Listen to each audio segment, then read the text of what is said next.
Lesson 3.2 are the Jews in Ottoman Salonika. A lot of this will be include cultural history. So again, this is traditional dress.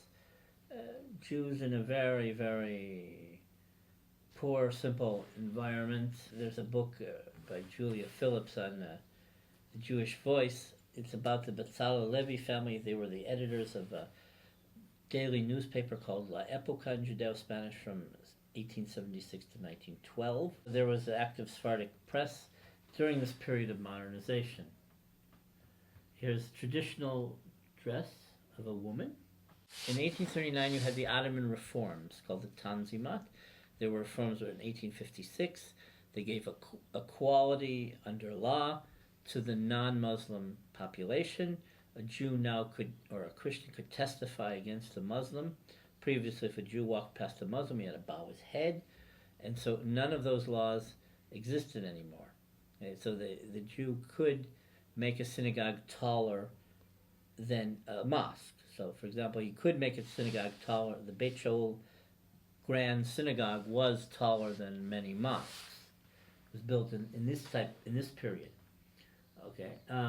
Eventually, there was supposed to be a constitution, political representation, but in the end, that negated the Ottoman Sultanate. So, it was tolerated for a very short time, and you had the Young Turk Revolution, 1908, which do away with all this, and that paved the way for a modern Turkey. With the process of modernization came secularization.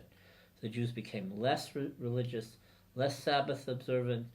There was less publication of Sifrei Kodesh, of holy exegesis, less Jewish religious thought, less traditional rabbis. People go into other professions. They become more merchants, or you had many artisans, but people they would go to synagogue on Shabbat, and then for other reasons, then they observance dropped. In 1924, in the Greek period, there was forced legislation to make the Jews either work or trade on Saturday or Shabbat, or lose a day of work, because the law was that the people couldn't trade or work on Sunday. So then you would have to work on Saturday, because that was the main commercial day in Greece. But the Jews wouldn't work on Saturday, so what do? They either lose a day's pay, or they go to, what happened was they went to synagogue in the morning, and then immediately they came to work. Okay, but this leads to a dire, a severe secularization. There were Jews who left Greece because of that and went to Yerushalayim, for example. But secularization affected the society. They still had some tradition, but their Sephardic culture became a secular Sephardic culture. But more secular music, more secular theater. So there wasn't a lot of original theater. They translated from French works, for example, or maybe Shakespeare into Judeo-Spanish. In terms of music, it was a lot more original.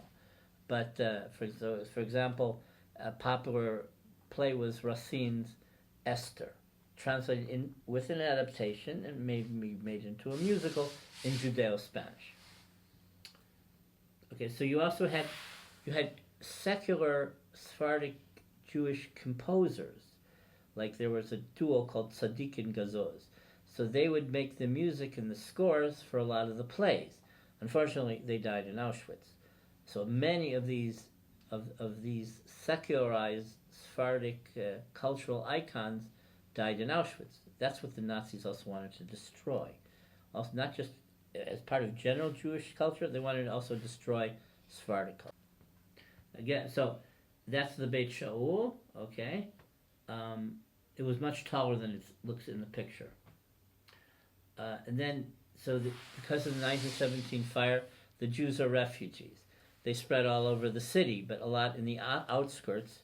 And then you have many more poor neighborhoods, like Kalamaria in the east, Vardar in the west. And this affects Jewish life more adversely. The Jews become very poor. They're dependent on the community. The Jewish economy is less proficient than the Ottoman period. In the Greek period, they're less autonomous. They need Greek partners. they managed because they had a self-sustained economy. And then, for example, Salonican bankers in Paris could provide capital for local industries. Then the focus of they trade much less abroad. They'll trade more with Athens and the big capital. And that changes the whole structure of the Jewish community, but they hang on. So this is an exemplary philanthropic Jewish community and a Sephardic community. They had an insane asylum. They had a hospital.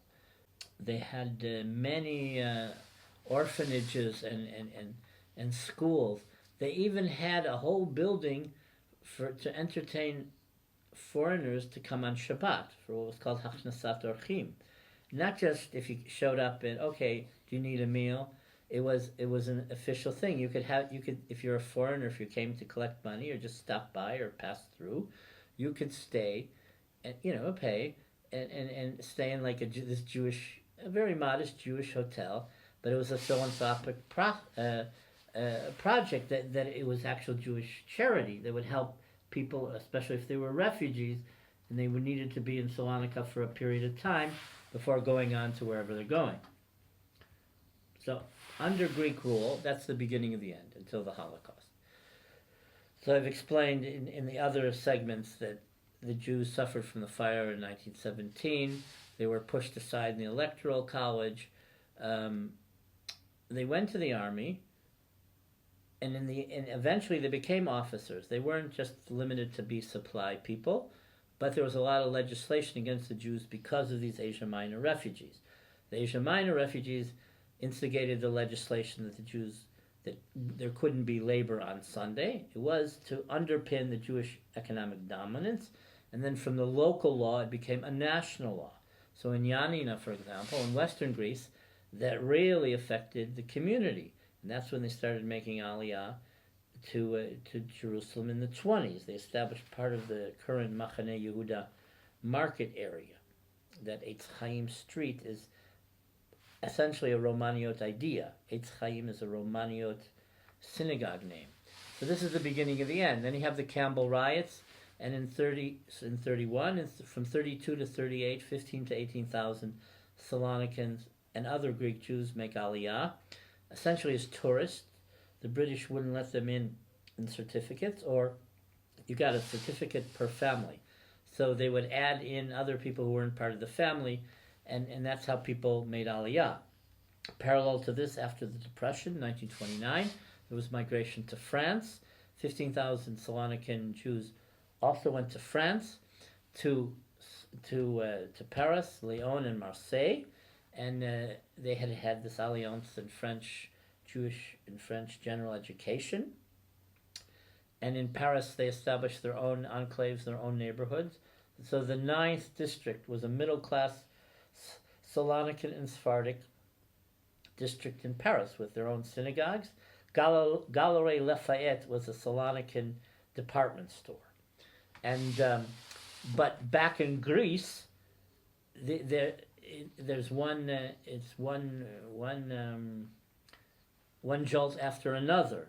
So all this came in progression. At a certain point under the Metaxas dictatorship, it's forbidden to amass in groups in public. It's forbidden to have foreign education and foreign language activities. So the Jews in the late 30s, the press comes to a standstill. Public meetings, culture comes to a standstill. Also, Venizelos gave money for Jewish education, but then he also limited foreign language education. So everything becomes more Greek, but it becomes more watered down. So the Jews had their own Greek schools, and then for high school, you went to like Jewish commercial schools or general high schools, but which aren't Jewish anymore. And so the people's identities is much more secularized.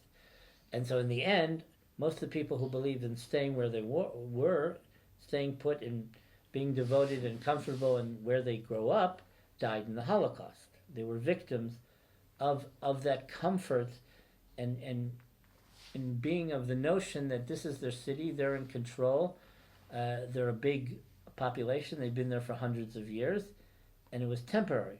and they had no conception that the Nazis from outside wanted to eradicate the Jews, and they were part of the plan. There were a few astute Jews in the 30s. I'd say there was a senator named Asher Malach, or the Rekanati family, who were politically very active and Zionist. They already in 33, 34 said, if this is what's happening in Europe with Nazism, and Germany is going to expand, we're going to, somewhere along the line, we're going to be the victims. They didn't understand at the time, but they went to Palestine already in the 30s. So those that went in the 30s survived, and those that stayed died. Most of those in Paris and in France also were deported a half a year before the Salonican deportations began, because the Nazis knew this. They wanted to destroy this authentic population no matter where they were. Jews don't know that there were these Sephardic pockets in France, but the Nazis knew, and this was part of the final solution.